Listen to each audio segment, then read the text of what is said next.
Right, welcome back to the debate. Raghurama Raju గారు మళ్ళీ షురూ చేశారు.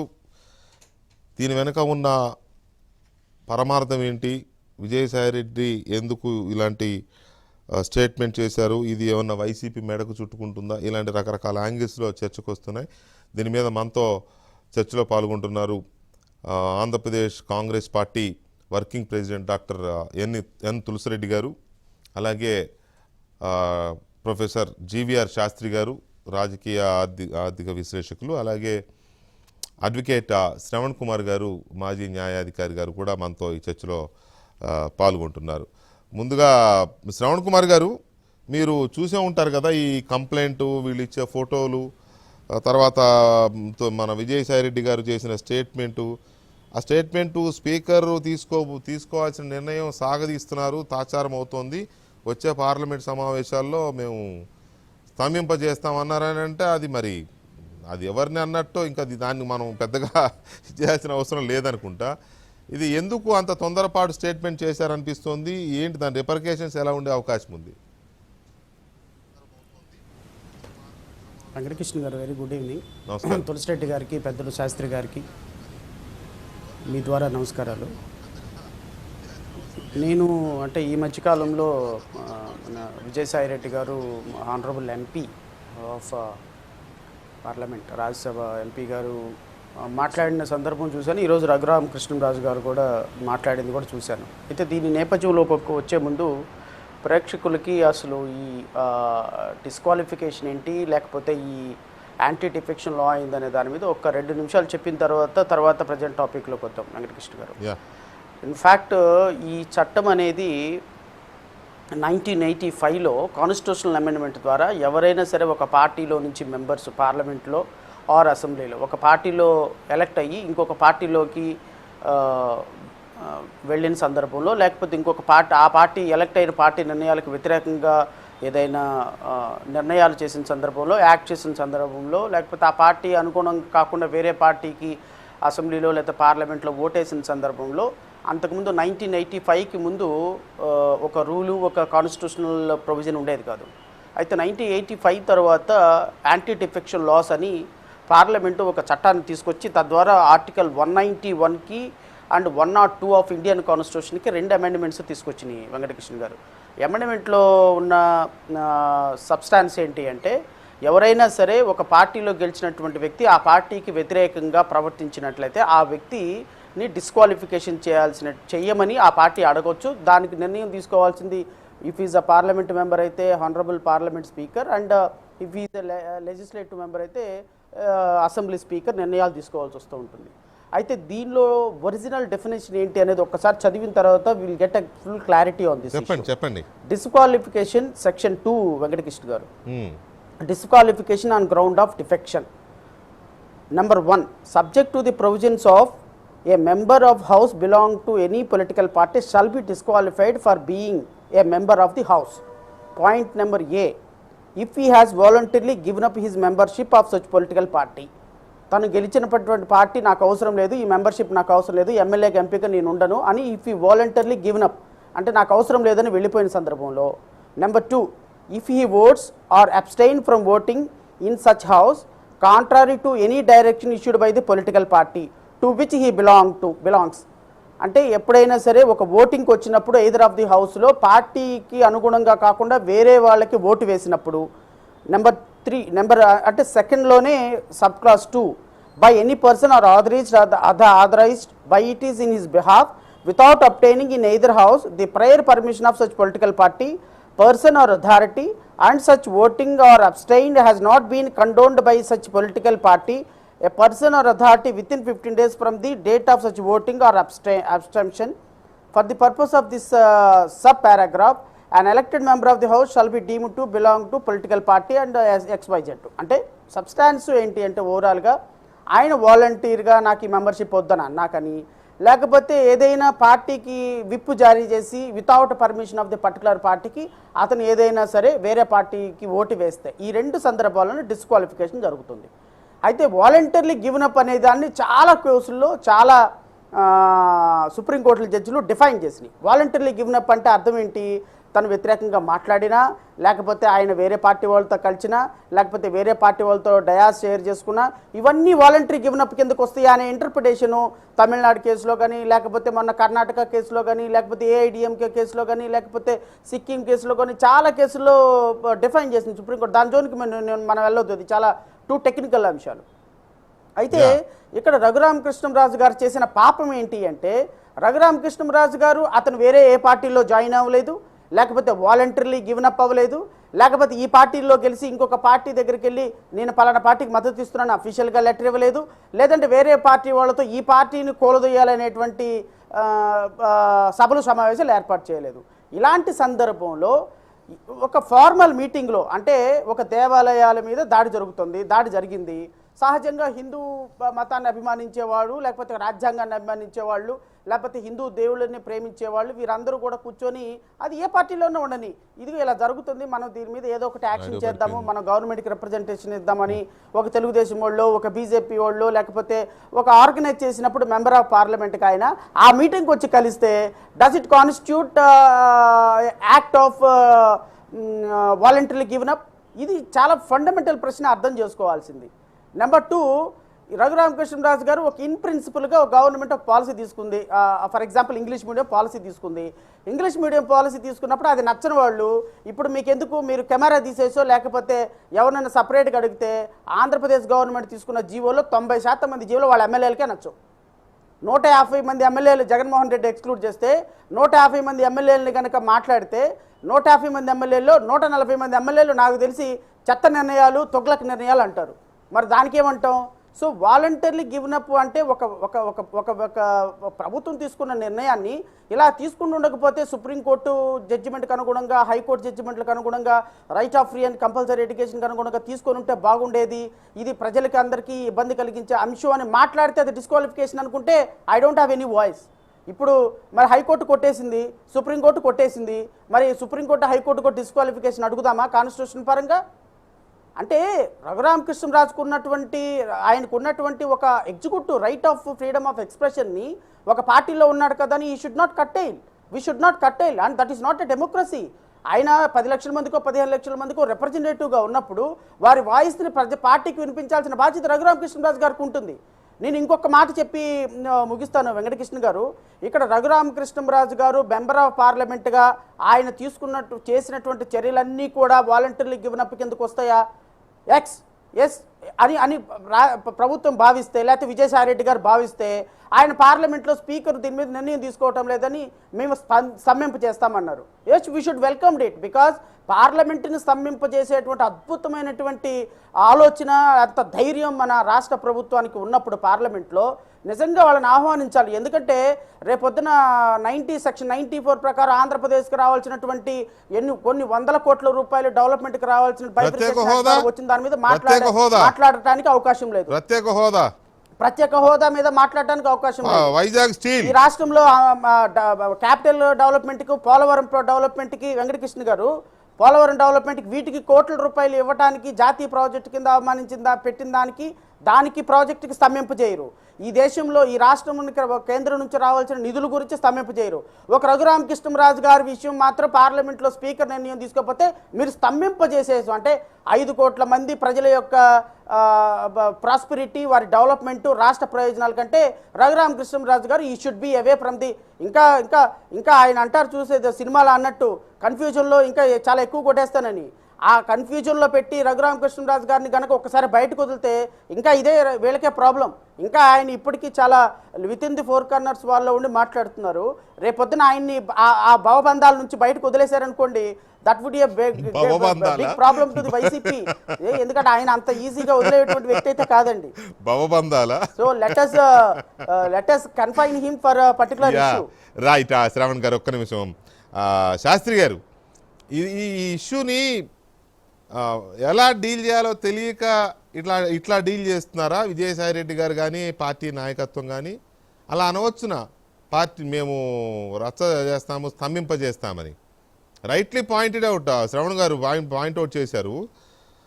ప్రత్యేక హోదా గురించి, వైజాగ్ స్టీల్ గురించి, లేకపోతే వీటి గురించి స్తంభింపజేయలేని వీళ్ళు ఎంపీని తీసేయండి అంటే వీళ్ళకి వీటన్నిటికంటే మెయిన్ ఎంపీ పదవి తీసేయడం ఇంపార్టెంట్, దానికోసం సమ్మింపజేస్తారు. దాంతోపాటు ఇంకొక పాయింట్ సార్ శాస్త్రి గారు, కోర్స్ తెలుగుదేశం పార్టీ వాళ్ళ హయాంలో 23 మంది ఎమ్మెల్యేలను గోడ దూకించి దాన్ని ఎవరు సపోర్ట్ చేయరు, that was a big mistake, అది తప్పు, నో డౌట్. మరి అప్పుడు తిట్టిన వీళ్ళు ఒక 5గురినో 3గురినో 4గురినో వీళ్ళు లాక్కున్నారు కదా, వీళ్ళకి ఆ నైతికత ఉంటుందా? మా ఎంపీ పార్టీ చేస్తున్నాడు, పార్టీని ధిక్కరిస్తున్నాడు కాబట్టి ఆయనని పదవిచ్యుతుని చేయండి అని పార్లమెంట్ స్తంభింపజేసే నైతికత ఏపీ అసెంబ్లీలో జరిగే వీళ్ళే చేసిన తప్పు చేసే ఆ నైతికత వీళ్ళకు ఉంటుందా శాస్త్రి గారు? నమస్కారం. నమస్కారం సార్. ఇద్దరికి కూడా మన ఒక విషయం చెప్పాలండి. ఇందులో ఏంటంటే ఈ యాక్ట్ లోపభూయిష్టమైన యాక్ట్. ఈ యాక్ట్ సరిగ్గా పెట్టలేదు. ఇదేంటంటే పార్టీలకు ఎప్పుడైనా అవసరం వచ్చినప్పుడు అరుస్తుంది, లేకపోతే దాని మీనింగ్ లేదు. వాళ్ళ కన్వీనియంట్ అంటే ఈజ్ కన్వీనియంట్, వాళ్ళ కన్వీనియంట్ కాదంటే కన్వీనియంట్ కాదు. అది నేను కూడా ఇదేం పెద్ద ఇష్యూ కూడా కాదు, అన్ని రంధ్రాలే, ఇదేం పెద్ద ఇష్యూ కాదు. ఎందుకంటే రఘురామకృష్ణరాజు ఎక్కడికి వెళ్ళలేదు, ఏ పార్టీ దగ్గరికి వెళ్ళలేదు, ఎవరిని పిలవలేదు. ఆయన తిరుపతి వెళ్ళి వెంకటేశ్వర స్వామి గుడికి వచ్చి మా ఇంట్లో ప్రసాదం పెడతామంటే 10 మంది ఎలా వెళ్ళారు? ఆయన ఇంట్లో కూర్చుంటే ఆయన ఇంట్లో చాపి ఆయన కింద వేసుకుని కూర్చుంటే నేను కూడా వెళ్ళాను. కదా, కరెక్ట్ కరెక్ట్. నేను ఉన్నాను, నా ఫోటో ఉంటుంది. అది నేను పొద్దు నుంచి నేను పక్కన కూర్చున్నాం ఇద్దరం, నేను అతనితో పాటు. ఇదంటే ఇది దేనికంటే ఆ రథాన్ని తగల పెట్టడం, ఆ హిందువులు ఇది మొదలంటే అంతే. దాని మనోగతానికి సంబంధించింది, మన సాంప్రదాయ సంస్కృతిని పరిరక్షించుకునే హక్కు ప్రతి సిటిజన్ ఉంటుంది. ఆయన హ్యాపీగా చేయలేదు, ఆయన పార్టీ మెంబర్గా చేయలేదు, ఎవరు పార్టీ మెంబర్గా రాలేదు, ఎవరు ఆయన ఏం పిలవలేదు. వాళ్ళందరూ వాళ్ళు వచ్చారు. Is not invited anybody, is not invited anybody including me. మేమేంటంటే ఆయన కూర్చుంటున్నాడు అని తెలిసి మాధ్యమాల ద్వారా ఇది మంచి కాజు కన్సర్న్ ని రేజ్ చేస్తున్నారు. ప్లస్ అది పొలిటికల్ పార్టీస్ కూడా అన్ని పొలిటికల్ పార్టీస్ రేజ్ చేసే కదా. State government CBI order for CBI, మేము కూడా సిబిఐ ఆర్డర్ డిమాండ్ చేసాం, అది చేశారు. కానీ ఇప్పటిదాకా అది మొదలవదు. అంతేగాని అది నేను కూడా లోక్సభ స్పీకర్ దగ్గరికి వెళ్ళి ఆయన దగ్గర ఏదో నిలబెడుతుందంటే వీళ్ళ దగ్గర ఏదో టైం బీయింగ్ ఏదో ఒకటి చూపించాలి, ఏదో ఒకటి చెప్పాలి అని ఒక ఆరాటం తప్పితే అది అసలు నేను కూడా అది ఒక ఇష్యూ కూడా అని నేను అనుకో. కానీ అదే పట్టుకుని వేలాడుతున్నారు కదా, ఇప్పుడు దాన్నే ప్రొజెక్ట్ చేయాలని ఆలోచన చేస్తున్నట్టున్నారు. ఎన్డీ తివారీ విషయంలో కాంగ్రెస్ అలా వెళ్లాడిందండి, చివరికి మిగిలింది ఏం లేదు. కానీ ఒక విషయం చెప్పండి, మీరు కూడా నోటీసులో ఉండే ఉంటుంది ఆ రోజు. ఇప్పుడు కనకమేడల రవీంద్ర కుమార్ అనే తెలుగుదేశం పార్టీ ఎంపీతో ఈయనేదో ఆ ఇంట్లో కూర్చున్న ఫోటోనే చూపించి చేయాలని అంటే, మరి బీజేపీ దేశంలో ఉన్న ఎంపీలందరికీ డిన్నర్ ఇచ్చారు కదా ఏదో పెద్ద స్టార్ హోటల్లో రఘురామరాజు గారు, వాళ్ళందరితో ఫోటోలు ఉంటాయి కదా. మరి బీజేపీ ఎంపీ కూడా వచ్చారు కదా. అదే బీజేపీ, అదే అంటున్నా, నేను అందరినీ చూసానండి, నేను అక్కడ ఉన్నాను.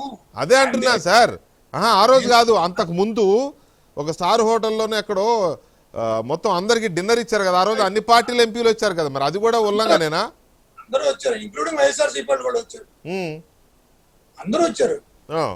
మొత్తం అందరు దిగ్విజయ్ సింగ్ వచ్చారు, కేవీపీ రామచంద్ర వచ్చారు, మొత్తం అందరూ వచ్చారు. మరి అప్పుడు ఏమేమి రాజ్నాథ్ సింగ్ వచ్చారు. అవును, రాజ్నాథ్ సింగ్ గారు వచ్చారు. అవును, Harshvardhan MP health minister Harshvardhan వచ్చారు, మాజీ మంత్రి రీటా బహుగుణ జోషి వచ్చింది. అందరూ వచ్చారు, ఒకళ్ళంటే ఇద్దరంటే 10 ఒకళ్ళు కాదు, కనీసం 200-300 మంది వచ్చారు. ఆ రోజు అందరూ వాళ్ళు కూడా వచ్చారు, పీఠాధిపతులు వచ్చారు, 3 మంది హిందూ పీఠాధిపతులు వచ్చారు. హిందూ దానికి తప్పు ఏది విషయం తప్పు అనేది అంటే ఒక ఎనాక్ట్మెంట్, ఒక యాక్ట్. ఆ యాక్ట్ ఏ రకంగా ఇంప్లిమెంట్ అవుతుందని తెలియకపోతే నష్టం లేదు. వాళ్ళు తెలియకుండా చేశారు, అదే నిలబడే అంశం అయితే కాదు. దాని మీద పెద్ద వాళ్ళు ఇచ్చారంటే వాళ్ళు తెలియక ఇచ్చారంటే కొట్టేస్తారు. అదే నిలబడితే అయితే మాత్రం కాదు, చట్ట ప్రకారం అదే నిలబడదు. ఆయన ఇంట్లో ఆయన కూర్చుంటే 10 మంది వెళ్తే, ఇప్పుడు మీరు వెళ్తారండి, ప్రైమ్ మినిస్టర్ గారు వస్తారు, ఎవరో వాళ్ళు వస్తారు, దానికి ఎవరు కాదంటాడు? ఆయన ఎవరు, ఈజ్ నాట్ ఇన్వైటెడ్ ఎనీబడి. అనేది పొలిటికల్ డిబేట్ కాదు, డిస్కషన్ కాదు, మౌనంగా నిలబడి కూర్చుని ఉన్నాడు ఆయన ఎంటైర్ టైం అంతా మౌనంగా కూర్చున్నాడు. అంటే శరద్ యాదవ్ ఎపిసోడ్ తో పోలుస్తున్నారు కదా, దానికి తేడా ఏంటి? శరద్ యాదవ్ అంటే ఆయన అక్కడ అందుకని వెళ్ళాడు, ఆ వేదిక మీదకి వెళ్ళాడు, పబ్లిక్ మీటింగ్ లో పార్టిసిపేట్ చేశాడు, వేరే పార్టీ మీటింగ్ లో. ఆ వేదిక అయింది, అక్కడ ఒక ఉపోద్ఘాతం ఉంది, అందులో ఆయన కొన్ని అంశాలు రేజ్ చేశాడు, అవి పార్టీకి వ్యతిరేక పరిస్థితికి తీసుకొచ్చారు, అవన్నీ కరెక్ట్. అవి ఈయన అసలు అక్కడ సైలెన్స్ కదా, ఈయన అసలు ఏం మాట్లాడలేదు, ఎవరిని ఇన్వైట్ చేయలేదు. అందరూ ఓన్గా వెళ్ళారు, ఎంపీ గారు చేస్తున్నారు కాబట్టి వెళ్ళారు, అందరూ కథమ వాళ్ళు అందరూ వచ్చారు. దానికి దీనికి అసలు స్టాండ్ అయ్యే పరిస్థితి అసలు ఏం కాదు. ఇది అసలు దీనికి కోరిలేట్ చేయడం కూడా ఒకటి కరెక్ట్ కాదు. ఇది కోరిలేషన్ కూడా పనికిరాదు. కోరిలేషన్ ఎలిమెంట్ ఇది. ఎందుకంటే ఆ చేసిన విధానం ఎటువంటిదంటే అక్కడ రామచంద్రమూర్తి తలనరికేయడం కానీ, ఆ తర్వాత అంతర్వేదిలో ఆ లక్ష్మీ నరసింహస్వామి టెంపుల్ రథాన్ని అగ్నికి ఆగుతైపోవడం కానీ, ఈ రెండు విషయాలు మేము చాలా సీరియస్ గా తీసుకుని, ఎందుకంటే సిబిఐ ఎంక్వైరీ ఇప్పటిదాకా మొదలవలేదు. మరి లోక్సభలో ఇది ఈ పాయింట్ రైజ్ చేస్తాం, లోక్సభలో ఇది 100% రైజ్ చేయాలి. ఎందుకంటే మా ఎంపీలందరినీ మేము కోరుతాం ఏమనంటే అసలు సిబిఐ ఎంక్వైరీ దాకా ఎందుకు రాలేదు ఇది. మీ ఎంపీలేంటి లోక్సభ ఎంపీ, భారతీయ జనతా పార్టీ ఎంపీ అందరినీ మొత్తం అందరి ఎంపీలని రిప్రజెంట్ చేస్తాం, రిక్వెస్ట్ చేస్తాం to raise this issue in the floor of the house. Right. We have a right to ask the MPs. Definitely, every citizen have a right to has ask. Right to ask, yeah. And I will ask. So what is wrong? దానికి సమాధానం చెప్పకుండా లేని ఫోటోను ఒకటి పెట్టుకుని, అది అసలు photo ఏంటి, అసలు ఆయన చేశాడు, వీళ్ళు కూడా సపోర్ట్ చేశారు కదా, మొత్తం మంత్రులు కూడా ఒప్పుకున్నారు కదా ఇది జరిగిన తప్పని. అవును, ఎన్విరాన్మెంట్ మినిస్టర్ దగ్గర నుంచి అందరూ ఒప్పుకున్నారు కదా. అవును, అంటే ఈయన నిరసన వ్యక్తం చేయడం తప్పేం కాదు కదా. ఆయన నిరసన కళంతో చెప్పలేదు, మాటతో ఏం చెప్పలేదు, ప్రశాంతంగా సైలెన్స్ గా కూర్చున్నారు. ఆయన ఇంట్లో ఆయన కూర్చున్నాడు, ఆయన ఇంట్లో కూర్చున్న దానికి మేమందరం వెళ్తే శాస్త్రి గారు ఒక్క నిమిషం తులసిరెడ్డి గారు, మీరు కూడా రాజ్యసభ సభ్యుడిగా చేశారు, ఇంకా చాలా చూశారు పదవులు ఇవన్నీ కూడా. రఘురామకృష్ణంరాజు ని పదవీచ్యుతుని అంటే పదవి నుంచి తప్పించకపోతే, ఆయన ఎంపీ పదవి రద్దు చేయకపోతే, అనర్హుణ్ణి చేయకపోతే సభను స్తంభింపజేస్తాం అనేది విజయసాయిరెడ్డి గారి స్టేట్మెంట్. ఈ స్టేట్మెంట్ మీకు ఏమనిపిస్తోంది? మేకపోతు గాంభీర్యం అంటారు.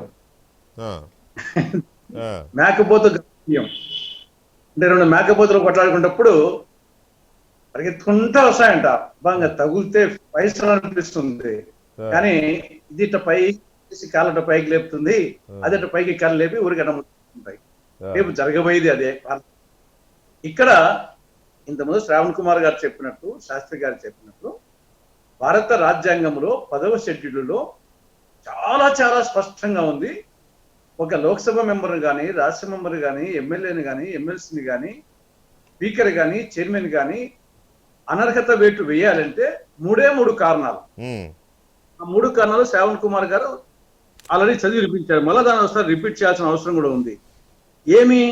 Section 2 subsection 1A, if he has voluntarily given up his membership of such political party, if he has voluntarily given up his membership of such political party, ఆ పార్టీ సభ్యత్వానికి స్వచ్ఛందంగా ఆ సభ్యుడు రాజీనామా చేస్తే, ఇక్కడ రఘురామకృష్ణంరాజు యువజన శ్రామిక రైతు కాంగ్రెస్ పార్టీకి స్వచ్ఛందంగా రాజీనామా చేయలేదు కాబట్టి అది వర్తించదు. ఇంకా రెండవ కారణం ఏమి?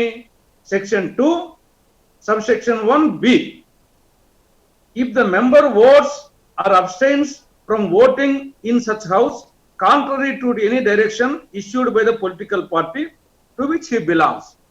కాబట్టి ఏదైనా ఓటింగ్ జరిగినప్పుడు అప్పుడు పార్టీ విప్పిస్తే ఆ విప్పును వ్యతిరేకించడం కానీ, లేదు అబ్స్టైన్ దానికి పాటించకుండా అబ్స్టైన్ చేసినా కానీ అప్పుడు వచ్చేసి అనర్హత వేటు వేయచ్చు. ఇక్కడ యువజన శ్రామిక రైతు కాంగ్రెస్ పార్టీ రఘురామకృష్ణంరాజుకు విప్పు ఇచ్చింది లేదు, ఆయన విప్పును ధిక్కరించింది లేదు, అబ్స్టైన్ చేసింది లేదు, కాబట్టి అది వర్తించదు. ఇక మూడవ కారణం section 2 subsection 2, an elected member of a house shall be disqualified for being a member of the house if he joins any political party after such election. కాబట్టి వేరే పార్టీలో, ఈ ఒక పార్టీ నుండి ఎన్నికైన తర్వాత వేరే పార్టీలో ఇఫ్ హీ జాయిన్స్, ఆయన ఏ పార్టీలో చేరలేదు, చాలా మంది మారుతుంటారు. జాయిన్ అయిన దానికి ఏదో ఉండాలి కదా. జాయిన్ అంటే ఊరికే ఇప్పుడు అసెంబ్లీలో పార్లమెంట్ లో అందరూ ఉంటారు అన్ని హాల్లోనే, సెంట్రల్ హాల్లో అందరూ కూర్చొని టీ తాగుతుంటారు, అంత మాత్రం వచ్చేసి అది పార్టీలో జాయిన్ అయినట్టు కాదు కదా. ఈ జాయిన్స్ ఎనీ పొలిటికల్ పార్టీ, ఆయన ఏ పార్టీలో జాయిన్ కాలేదు కాబట్టి అది వర్తించదు. కాబట్టి వీళ్ళు ఎన్ని గిరిగీసుకొని ఎన్ని తిరిగినా గానీ ఆ చట్టం ప్రకారమే జరగాల్సిందే. ఆ 3 కారణాలు లేవు కాబట్టి అతన్ని డిస్క్వాలిఫై చేసే స్కోపే లేదు లేదు లేదు. ఇంకా ఈ పక్క రెండవ అంశం, వీళ్ళకి ఏదో మెంబర్స్ ఉన్నారు కాబట్టి కొంత ప్రయత్నాలు చేయొచ్చు కొంతవరకు. అంతకు మించి నేను ముందే చెప్పినట్టు మేకపోతు గాంభీర్యం ఆ చేసేది కొంత వచ్చేసి కొంత మెంబర్స్ ఉన్నారు కాబట్టి కొంతవరకు ప్రయత్నం చేస్తారు. కానీ నరేంద్ర మోడీనో అమిత్ షానో ఒకసారి ఇట్లా గుడ్లూరు చూస్తే మళ్ళీ వచ్చేసి అంతే జరగబోయేది ఏమీ ఉండదు. ఆయన డిస్క్వాలిఫై అయ్యేది ఉండదు, వీళ్ళు వచ్చేసి అంతకన్నా పొడిచేది ఉండదని నా అభిప్రాయం. పార్టీ అధినేత ముఖ్యమంత్రి జగన్మోహన్ రెడ్డి గారితో మొదలు పెట్టుకుని రాష్ట్రంలో ఉన్న ప్రజాప్రతినిధులు అందరితో పాటు మొత్తంగా రాష్ట్ర ప్రజలందరికీ ప్లస్ పార్టీ అధినేతతో పాటు కలిపి 2 ప్రశ్నలు సంధిస్తున్నారు రఘురామరాజు గారు. ఇవాళ ఆయన మాట్లాడిన చూస్తే అర్థమైంది ఏంటంటే 2 ప్రశ్నలు, కీలకమైన ప్రశ్నలు. ఆ 2 ప్రశ్నలు ఏంటి, ఆ 2 ప్రశ్నలకి సమాధానం జగన్మోహన్ రెడ్డి గారు చెప్పగలరా? ప్రజలు ఆ 2 ప్రశ్నల్లో ఏది కరెక్ట్ అని ప్రజలు ఆలోచించే పరిస్థితి ఉందా? శ్రవణ్ కుమార్ గారు, రఘురామకృష్ణరాజు గారు వేస్తున్న 2 కీలకమైన ప్రశ్నలు పార్టీ అధినేత అలాగే ముఖ్యమంత్రి గారు జగన్మోహన్ రెడ్డి గారితో పాటు total rank and file party and రాష్ట్ర ప్రజలు అందరికి కలిపి ఆయన వేస్తున్న ప్రశ్న ఏంటంటే, ఏ రాజకీయ పార్టీ అయినా ఎన్నికల సంఘం దగ్గర రిజిస్టర్ చేసుకునేటప్పుడు ఒక అఫిడవిట్ ఇస్తారు. ఆ అఫిడవిట్లో రాజ్యాంగానికి వ్యతిరేకంగా మా పార్టీ పనిచేయదు, రాజ్యాంగానికి లోబడి పనిచేస్తుంది, ధిక్కరించే పనులు మా పార్టీ చేయదు, సంథింగ్ అలాంటి అఫిడవిట్ ఇస్తారు. అయితే రాజ్యాంగంలోని ఆర్టికల్ 350A మాతృభాష, ప్రాథమిక విద్య మాతృభాషలో బోధించాలి అనే రాజ్యాంగంలోని ఆర్టికల్ 350Aకి విరుద్ధంగా పార్టీ మేనిఫెస్టోలో పెట్టడమే కాకుండా వచ్చిన తర్వాత ఇంగ్లీష్ భాషని పిల్లల మీద ప్రాథమిక విద్యలో రుద్దడానికి ప్రయత్నించినప్పుడు అది రాజ్యాంగ విరుద్ధ అనేది. అంటే ఇక్కడ బేసిక్ పాయింట్ ఏంటంటే రాజ్యాంగానికి విరుద్ధంగా ఆర్టికల్ 350Aకి వ్యతిరేకంగా ఇది తీసుకొచ్చారు, అది ఇంగ్లీష్ భాషను తీసుకొస్తాము, ఇది తప్ప, లేకపోతే ఇది తప్పు, మీరు ఇలా చేయడం కరెక్ట్ కాదు, ఆ రాజ్యాంగాన్ని ధిక్కరించడం కరెక్ట్ కాదు అని నేను పార్లమెంట్లో మాట్లాడడం తప్ప, అందుకు పార్టీని శిక్షించాలా, లేకపోతే రాజ్యాంగాన్ని సపోర్ట్ చేస్తూ రాజ్యాంగానికి లోబడి పనిచేయాలని చెప్పి పార్లమెంట్లో మాట్లాడినందుకు నన్ను పదవి నుంచి తప్పించాలా అనేది ఆయన వేస్తున్న ప్రశ్న. శ్రవణ్ గారు.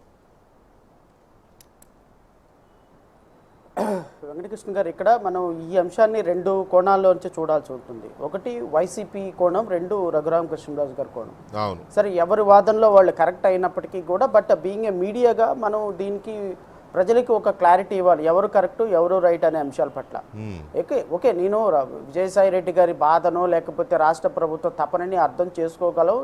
వాళ్ళు కూడా బీయింగ్ ఏ పార్టీగా ఇంత కష్టపడి ఆయన రాష్ట్రంలో అధికారానికి వచ్చారు జగన్మోహన్ రెడ్డి గారు. వారు తన కింద పనిచేసేటువంటి ప్రతి ఎంపీ ఆర్ ఎమ్మెల్యే తన మాట గౌరవించాలి, లేదా తన రూల్ ఆఫ్ లా అంటే తను ఏదైతే అనుకుంటాడో పార్టీ ఐడియాలజీకి అనుగుణంగా వాళ్ళు బయట మాట్లాడాలి లేకపోతే పార్టీలో మాట్లాడాలని కోరుకోవటంలో సహజం. అది వారి పార్టీని మనం తప్పు పట్టకూడదు. ఎందుకంటే ఒక నాయకుడిగా ఉన్న అతను తన ఫాలోవర్సో లేకపోతే తన గెలిచినటువంటి వ్యక్తులందరూ కూడా తన ఐడియాలజీని ఫాలో అవ్వాలని కోరుకోవటం జగన్మోహన్ రెడ్డి గారికి సహజంగా ఉండే నిర్ణయం. అది ఆయనకి ఎక్కువ ఎవరైనా సరే దాన్ని వ్యతిరేకిస్తే టాలరేట్ చేయరు. అయితే ఇక్కడ మనం అంశాల వారీగానే చూడాలి తప్ప దీన్ని ప్రతిదాన్ని రాజకీయ కోణంలో చూడకూడదు. రఘురామకృష్ణరాజు గారు 2 చాలా కీలకమైనటువంటి అంశాలు చెప్పారు. ఎందుకంటే వారు ఎలా మాట్లాడినా మనం పొలిటికల్ పార్టీకి సంబంధించిన వాళ్ళం కాదు కాబట్టి లీగల్ ఫ్రేమ్వర్క్లో అంటే ప్రజల కోణం నుంచి మనం ఈ విషయం చూడాలి. ఇక్కడ జగన్మోహన్ రెడ్డి గారు తీసుకున్నటువంటి అంశాన్ని ఆయన పాలసీ అంటే ప్రభుత్వ పాలసీని ఇన్ ప్రిన్సిపుల్గా వ్యతిరేకించారా, లేకపోతే రాజ్యాంగ కోణంలో నుంచి వ్యతిరేకించారా, లేకపోతే చట్టాల కోణంలో నుంచి వ్యతిరేకించారా? ఇప్పుడు రఘురామకృష్ణరాజు గారు ప్రతి సందర్భంలో చెప్పేది ఏంటి అంటే ఒక పార్టీ చేసినప్పుడు ప్రతి పార్టీ కూడా 1951 పీపుల్స్ రిప్రజెంటేటివ్ యాక్ట్ దగ్గర నుంచి వెంకటకృష్ణ గారు సెక్షన్ 29A సబ్ క్లాస్ 5 కింద ఒక అండర్టేకింగ్ ఇస్తారు ప్రతి ఒక్క పార్టీ కూడా, రిజిస్టర్ పొలిటికల్ పార్టీ కూడా. ఏమంటారు అంటే, నేను ఒకసారి చదివి వినిపిస్తా. As per the section 29A sub clause 5 of representation of the peoples act that specifically says that the party shall bear truth, faith and allegiance to the Constitution of India as by law established and to the principles of secularism, socialism, secularism and democracy, and would uphold the sovereignty, unity and integrity of India. ఈ పార్టీలు ఈ ప్రతిజ్ఞ చేసిన తర్వాతగానే వాళ్ళ party register కాదు. ఈ ప్రతిజ్ఞ చేసిన తర్వాత అఫిడవిట్లో ఇస్తే వాళ్ళ మేనిఫెస్టోలోనో లేకపోతే వాళ్ళ బైలాస్లో పెడితే తప్ప ఆ పార్టీ రిజిస్టర్ కాదు. అంటే పార్టీ రాజ్యాంగానికి అనుగుణంగా విధి నిర్ణయాలు ఉంటాయి, రాజ్యాంగానికి అనుగుణంగా లేకపోతే సెక్యులరిజానికి అనుగుణంగా, సావరినిటీకి అనుగుణంగా లేకపోతే సోషలిజానికి అనుగుణంగా నియమాలు ఉంటాయి అని వాళ్ళు ఒక party registered party election commission of India దగ్గర నుంచి రిజిస్ట్రేషన్ తీసి అఫిడవిట్ తీసుకొచ్చుకున్న తర్వాత రాజ్యాంగానికి వ్యతిరేకంగా in principle on apparent of the face of the record ఇచ్చి షోయింగ్ సుప్రీంకోర్టు జడ్జిమెంట్కి రాజ్యాంగ ధర్మాసనానికి వ్యతిరేకం, right of free and compulsory యాక్ట్కి 2009కి వ్యతిరేకం, అండ్ కాన్స్టిట్యూషన్లో ఆర్టికల్స్కి వ్యతిరేకం. సో ఒక చోట ఇంగ్లీష్ మీడియం పూర్తిగా ఉండకూడదు, ఉచిత ప్రాథమిక విద్య అనేది తల్లిదండ్రుల చాయిస్కి ఉండాలి, తెలుగు ఉండాలి లేకపోతే ఇంగ్లీష్ ఉండాలి, వాళ్లకు అవకాశం ఉన్న మాధ్యమంలో పిల్లలు చదివించుకోవడానికి అవకాశం ఉంది అని రాజ్యాంగం చెప్పినప్పుడు అదే ఆయన ప్లీట్ చేశాడు. ఇది మన పార్టీకి మంచిది కాదయ్యా, ఈ విధంగా రాజ్యాంగ వ్యతిరేకంగా మనం నిర్ణయాలు తీసుకోవటం, because election commission of India దగ్గర మనం అఫిడవిట్ ఇచ్చి ఇలా ప్రజలకు వ్యతిరేకంగా నిర్ణయాలు తీసుకోవటం, కాన్స్టిట్యూషన్కి వ్యతిరేకంగా నిర్ణయాలు తీసుకోవటం ఇది రఘురామకృష్ణరాజు గారు చెప్పింది కాదు. రాష్ట్ర అత్యున్నత న్యాయస్థానం కొన్ని పదుల సందర్భంలో ఉదాహరించింది ఈ రాష్ట్రంలో లా అండ్ ఆర్డర్ లేదు, ఈ రాష్ట్రంలో కాన్స్టిట్యూషనల్ మెకానిజం ఫెయిల్ అయిపోయిందని. సో ఆయన వారి పార్టీ ప్రతిష్టను నిర్మింపడ చేసుకోవడానికి లేదా వారు కరెక్ట్ చేసుకుంటారేమో అన్న నాకు ఆలోచనతోటి కొన్ని సజెషన్స్ చేసి ఉండొచ్చు. ఆ సజెషన్స్ని పార్టీ వ్యతిరేక కార్యక్రమాలను ఎందుకు అనుకుంటారు? ఇప్పుడు పార్టీ వ్యతిరేక కార్యక్రమాలు అంటే జగన్మోహన్ రెడ్డి గారి పరిపాలన సరిగ్గా చేయడం లేదు, జగన్మోహన్ రెడ్డి గారు ఎక్కడో పార్టీ ఎంపీ అయినంత మాత్రాన పార్టీలో జరిగే కార్యక్రమాలను పైన తన వాయిస్ చెప్పకూడదా? వెంకటకృష్ణ గారు మీకు ఎమ్మెల్యే కానీ ఎంపీ కానీ అయిన తర్వాత ఒక ఓతు తీసుకుంటారు. What does it mean? Oath అర్థం ఏంటి? ఎలాంటి పక్షపాతం రాష్ట్ర లేకుండా రాజ్యాంగ ప్రజల కోసం. దేశంలో ఉన్న రాజ్యాంగాన్ని వాళ్ళ ప్రజల మనోభావాలకు అనుగుణంగా వితౌట్ ఫియర్ అండ్ ఫేవర్ తను పని చేస్తాను అని అర్థం. అంటే ప్రాథమిక హక్కుగా ఉన్నటువంటి వాక్ స్వాతంత్రం ఒక పక్క, పార్టీలు తీసుకున్నటువంటి నిర్ణయాలు ఒక పక్క. మీకు ఒక మాట చెప్తా, యాంటీ డిఫెక్షన్ లా వచ్చినప్పుడు యాంటీ డిఫెక్షన్ లా ప్రాథమిక హక్కులకు వ్యతిరేకంగా ఉందని చెప్పి ఒకళ్ళు సుప్రీంకోర్టులో కేసు వేశారు. సుప్రీంకోర్టు ఏం చెప్పింది? ప్రాథమిక హక్కులకు వ్యతిరేకంగా లేదు, వేరే బట్ సర్టన్ లిమిటేషన్స్ ఉంటాయి ప్రాథమిక హక్కులని. నౌ రఘురామకృష్ణరాజు గారు executed his freedom of speech, అది కూడా with for better for benefit of a party only. అతని దీనికి అనుగుణంగా వెళ్ళి తెలుగుదేశంతోనో బీజేపీతోనో మీటింగ్లు ఆర్గనైజ్ చేయలేదు, లేకపోతే వాళ్ళందరినీ ఒక చోట చేర్చి తెలుగు మీడియానికి వ్యతిరేకంగా రోడ్డు మీద ధర్నాలు రాస్తారోకలు చేయలేదు. అలా అనుకుంటే తెలంగాణ మూవ్మెంట్లో కాంగ్రెస్ పార్టీ వాళ్ళందరూ వెళ్ళి కిరణ్ కుమార్ రెడ్డి గవర్నమెంట్లో మొత్తం ధర్నాలు రాస్తారోకలు చేశారు. దానికి కూడా యాంటీ డిఫెక్షన్లో పెట్టేసి అందరిని డిస్క్వాలిఫై చేద్దామా? రైట్. ఒక్క నిమిషం శ్రవణ్ గారు. డిమాండ్ చేసినప్పుడు కొంత మెంబర్ ఆఫ్ పార్లమెంట్లు నేను ఒక్క నిమిషంలో ముగిస్తా వెంకటకృష్ణ గారు. మెంబర్ ఆఫ్ పార్లమెంట్లు లేకపోతే ఎమ్మెల్యేస్ కొన్ని నిర్ణయాలు అది for the best in the interest of the party. So దాన్ని అర్థం చేసుకొని వారు నిర్ణయం తీసుకునేటప్పుడు లేకపోతే స్పీకర్ని ప్రెజర్ చేసి స్తంభింపజేసే సందర్భంలో వారికి ఉన్నటువంటి రఘురామకృష్ణరాజుకు ఉన్నటువంటి freedom of expression, freedom of స్పీచ్ను కూడా గౌరవించాలి. గౌరవిస్తే బాగుంటుందనేది నేను మీ ద్వారా వారికి ఇస్తున్నటువంటి ఉచిత సలహా. రైట్. శాస్త్రి గారు, ఆల్రెడీ ఈ కేసు సరే అంటే ఈ కేసు అంటే ఇది కాదు, వారికి సంబంధించిన కేసు సుప్రీంకోర్టులో ఉంది. అది దాని మీద ఆయన కండిషన్ బెయిల్లో ఉన్నారు, అది ఆయన మాట్లాడడానికి లేదు. అలాగే ఇప్పటికే దాంట్లో ఈ సిఐడి అని అదని ఇదని ఇరుక్కున్నారు, అది సిబిఐకి ఇస్తారేమో అని ఒక చర్చ కూడా గట్టిగానే బలంగానే నడుస్తోంది. ఒకవైపు ఆ ప్రెషర్ ఉంది, రెండో వైపు ఇప్పుడు విజయసాయిరెడ్డి గారు చేసిన ఈ స్తంభింపజేస్తామనే కామెంట్ స్పీకర్ వైపు నుంచి, స్పీకర్ యాంగిల్ వైపు నుంచి, లేదా లోక్సభ, పార్లమెంటు, రాజ్యసభ ఈ యాంగిల్లో చూసినప్పుడు ఆ వైపు నుంచి కానీ మెడకు చుట్టుకునే అవకాశం ఉందా? ఒకటి. రెండోది, మీరు ఇందాక లేవనెత్తిన సబ్జెక్ట్స్, అది ప్రత్యేక హోదానా లేకపోతే వైజాగ్ స్టీలా, ఇంకా చాలా ఉన్నాయి కదా, వీటికి సంబంధించి మాత్రం మాట్లాడరు కానీ ఒక ఎంపీని పీకించడం కోసం స్తంభింపజేస్తాం అనే యాంగిల్లో రాష్ట్రం వైపు నుంచి కూడా ఇది ఈ రాజకీయంగా ఇవి మెడకు చుట్టుకునే కామెంట్స్ అనుకోవచ్చా? ప్రొటెస్ట్ అనేది వాళ్ళకున్న హక్కు, కానీ నేను అనుకోవడం ఏం చేస్తారో ఏమీ చేయలేరు. ఎందుకంటే కరోనా టైంలో సెషన్ జరుగుతుంది. ఆ సెషన్ జరిగినప్పుడు లోక్సభ రాజ్యసభ 2 చోట్ల కూర్చుంటారు వీళ్ళు. సో వీళ్ళకి అంత సీనియర్ లేదు. రాజ్యసభ టైంలో ఇదేం జరగదండి. ఎందుకు వేస్ట్? వీళ్ళు వెళ్ళి లోక్సభలో ఇచ్చేస్తాం, ఏం చేస్తారు? స్పెషల్ స్టేటస్ ఏమనంటే ఏం చెప్పారు? మీరు రోజు వెళ్ళినప్పుడల్లా అడుగుతూ ఉంటాం అంతే.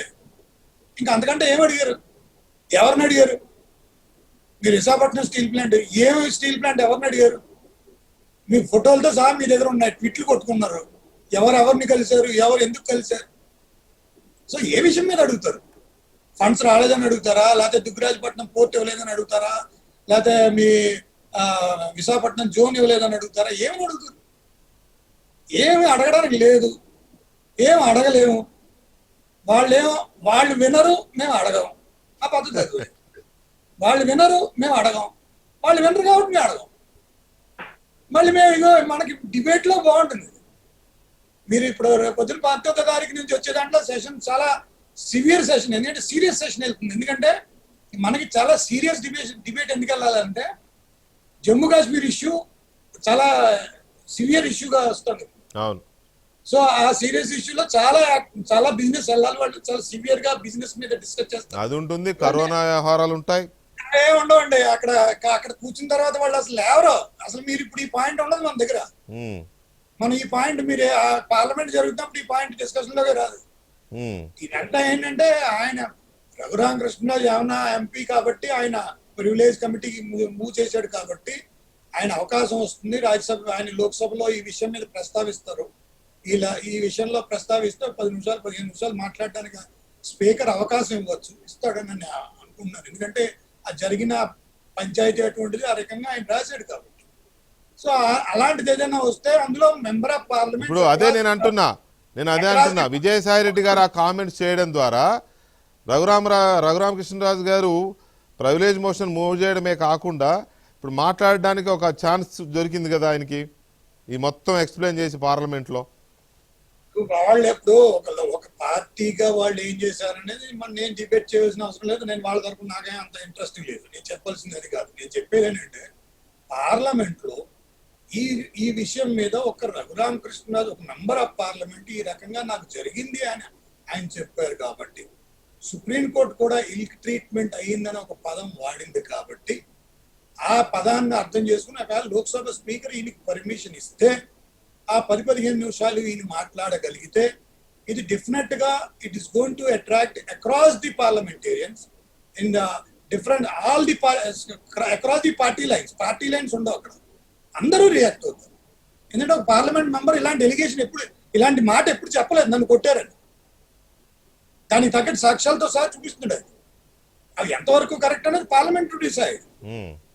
Parliament has to decide. వాళ్ళు జేపీసీ వేస్తారా అది ఇంకోటి ఏదైనా వేస్తారా, let the parliament to decide. ఆ కన్సిడర్ చేస్తారా, అది parliament to decide. It is the prerogative of the parliament. Is the parliament member, is the Lok Sabha member. So దానికి సింపుల్ అండ్ స్ట్రైట్ లాంగ్వేజ్ ఏంటంటే ఈ విషయం ఆ డిస్క్వాలిఫికేషన్ గురించి యాక్ట్ లో చాలా స్పష్టంగా ఉంది. అది ఎవరో డిస్క్వాలిఫికేషన్ చేయాలనేది వాళ్ళకి తెలుసు. వీళ్ళు అడగడం వీళ్ళ వంతు, వినడం వాళ్ళ వంతు, చేయకపోవడం కూడా వాళ్ళ వంతే. ఇప్పుడు ఈ 6 నెలలు అప్పుడు కరెక్ట్ గా 10 నెలల పాటు వీళ్ళు రిజైన్ చేసి పార్లమెంట్ లో రిజైన్ చేసి స్పెషల్ స్టేటస్ కోసం రిజైన్ చేశారు కదా, గుర్తుందా మీకు? అవును. మరి ఆ రిజైన్ యాక్సెప్ట్ చేయడానికి 10 నెలలు పట్టింది. అవును. రికగ్నిషన్ యాక్సెప్ట్ చేయడానికి 10 నెలలు పట్టింది. అవును. మరి డిస్క్వాలిఫికేషన్ చేయడానికి అంతలా పడుతుంది అనేది ఎవరికి తెలియదు. అందుకే ఏమన్నా లోక్సభ స్పీకర్ కూడా చాలా స్పష్టంగా చెప్పింది ఏంటంటే దీనికి కూడా టైం ఫ్రేమ్ యాక్ట్ లో చేయమన్నాడు. దీనికి కూడా టైం ఫ్రేమ్ ని మీరు యాక్ట్ లో చేయండి అన్నాడు. ఆయన యాక్ట్ లో చేస్తే అది గైడెన్స్. అది అందుకే అన్నారు లోపభీస్ట్ యాక్ట్ మీద డిబేట్లు పెట్టుకోవడం. ప్రజలకు కావాల్సింది ఈ లోక్సభలో నేను చూసేది ఏంటంటే ప్రజలకు కావాల్సింది ఏం చేస్తారు, ఇందులో ఏ రకంగా ఇది ఒక రకంగా చూస్తారా చూడరా, అది చాలా ఇంపార్టెంట్. ప్రజలకు కావాల్సింది ఉద్యోగం విషయాలు, వాళ్ళకి దైనందిన వ్యవహారంలో ఈ పెట్రోలియం ప్రైసెస్, వాళ్ళకి ఎసెన్షియల్ కమాడిటీస్ చాలా పెరిగిపోయినాయి.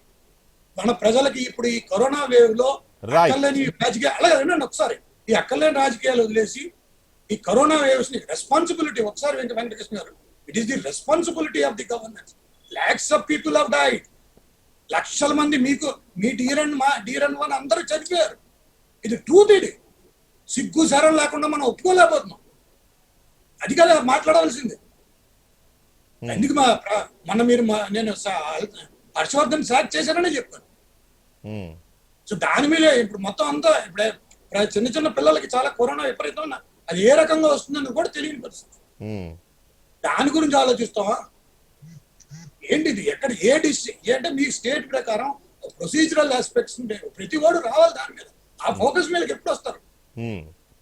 ఇదేంటండి ఇప్పుడు ప్రతి ఇన్ అండ్ అవుట్ అండి, ప్రతి 3 నెలలకు ఒకసారి మేము లాకౌట్ పెడతాం అంటే ప్రజలు ఏమైపోతారు? రైట్ శాస్త్రి గారు, ఒక్క నిమిషం. తులసిరెడ్డి గారు, ఇప్పుడు వైసీపీ పార్టీ రాజ్యాంగాన్ని ఉల్లంఘించింది మాతృభాష బోధనకు సంబంధించి అనే వాదన మెల్లమెల్లగా బలపడే ఇది కనబడుతుంది. అఫ్కోర్స్ మాస్ పీపుల్లో ఇంగ్లీష్ మీడియం అంటే ఆకర్షణ ఉంది, నో డౌట్. జగన్మోహన్ రెడ్డి గారు ఆ ప్రకటన చేయగానే మాస్ పీపుల్ దాన్ని ఆహ్వానించారు, అది సందేహం లేదు. దాదాపు 60-70% ఆహ్వానించారు దాన్ని. కానీ భాషాభిమానులు కానీ, భాషా పరిజ్ఞానం ఉన్నవాళ్ళు కానీ, ఇంటలెక్చువల్ కమ్యూనిటీ కానీ, వీళ్ళు మాతృభాష ప్రాథమిక విద్యలో మాతృభాష ఉండాలనేది డెఫినెట్గా ఉంది. పైగా రాజ్యాంగం అదే చెప్పింది, రాజ్యాంగం నిర్దేశించింది కూడా. కేంద్ర ప్రభుత్వం కూడా ఆ తర్వాత చెప్పింది, సుప్రీంకోర్టు కూడా చెప్పింది. సో ఈ పరిస్థితుల్లో ఆ వాదన క్రమంగా బలపడుతుంది అనుకోవచ్చా అనేది ఒకటి జగన్మోహన్ రెడ్డి గారి ప్రభుత్వానికి వ్యతిరేకంగా. తర్వాత ఇదే వాదన ఆధారంగా తన వాదనని నిరూపించుకోవడం కోసం, బలపరచుకోవడం కోసం రఘురామకృష్ణరాజు గారు చేసే ప్రయత్నాలు సఫలీకృతం అవుతాయా? డెఫినెట్ గా మీరు చెప్పినట్లు ఫైనల్ గా రాజ్యాంగం సుప్రీం. అవును, రాజ్యాంగంలో 350A చాలా స్పష్టంగా చెప్తా ఉంది. ఏమని? It shall be the endeavour of every state and of every local authority with in the state to provide adequate facilities for instruction in the mother tongue at the primary stage of education to children belonging to linguistic minority groups, and the president may issue such directions to any state as he considers necessary or proper for securing the provision of such facilities. అంటే even minority linguistic పిల్లలకు కూడా వాళ్ళ mother tongue లో నేర్చుకున్న ప్రాథమిక విద్య జరిగేదానికి అవకాశాలు కల్పించాలా అంటే ఆంధ్రప్రదేశ్ లో ఉండే తమిళియన్స్ కానీ, ఒరియా పీపుల్ కానీ, కర్ణాటక కానీ వాళ్ళ పిల్లలకు కూడా వాళ్ళ మాతృభాషలో చదువుకునేదానికి అవకాశాలు కల్పించాలి అని 350A చెప్పిందంటే, ఇంకా ఒరిజినల్ గా రాష్ట్రంలో ఉండే మాతృభాష, ఒరిజినల్ మాతృభాష ఉండే వాళ్ళకు ఇది కంపల్సరీగా ఉండాలనేది దాని యొక్క సారాంశం. కాబట్టి డెఫినెట్ గా వచ్చేసి ఇది సూది కోసం సోదికిపోతే పాత రంకులన్నీ బయటపడతాయని వాళ్ళకి నష్టం వచ్చేసి ఈ యొక్క 350A వచ్చేసి ఈ మాతృభాష అభిమానులకు రాజ్యాంగ పరంగా ఇచ్చింది. తర్వాత రఘురామకృష్ణరాజు కూడా ఇది డెఫినెట్ గా వచ్చేసి ఆయనకు అనుకూలంగా ఉంది, ప్రభుత్వానికి డెఫినెట్ గా వ్యతిరేకం. వాళ్ళు ఎంతసేపు రఘురామకృష్ణరాజును వాళ్ళ పార్టీ నుండి బహిష్కరించుకోవచ్చు, సస్పెండ్ చేసుకోవచ్చు అంతే తప్ప ఆయన సభ్యత్వాన్ని పార్లమెంటు సభ్యత్వాన్ని రద్దు చేసేది అది చట్ట ప్రకారంగా 10th షెడ్యూల్ ప్రకారంగా స్పీకర్ కూడా వచ్చేసి చేసేదానికి 3 కారణాలు లేవు కాబట్టి కాదు. కాబట్టి వీళ్ళు ఊరికి చెప్తు కదా, ఊరికి అతి చేసుకుంటే కల్లా అది వీళ్ళకే నష్టం తప్ప ఏవేవో బయటపడతాయా అతి చేస్తే. రైట్ తులసిరెడ్డి గారు, thank you very much Tulasi Reddy గారు. అండ్ శ్రవణ్ కుమార్ గారు, శాస్త్రి గారు, thank you very much sir చర్చలో పాల్గొన్నందుకు. ఇది వాళ్ళ డిబేట్. మళ్ళీ రేపు కలుద్దాం. శుభరాత్రి.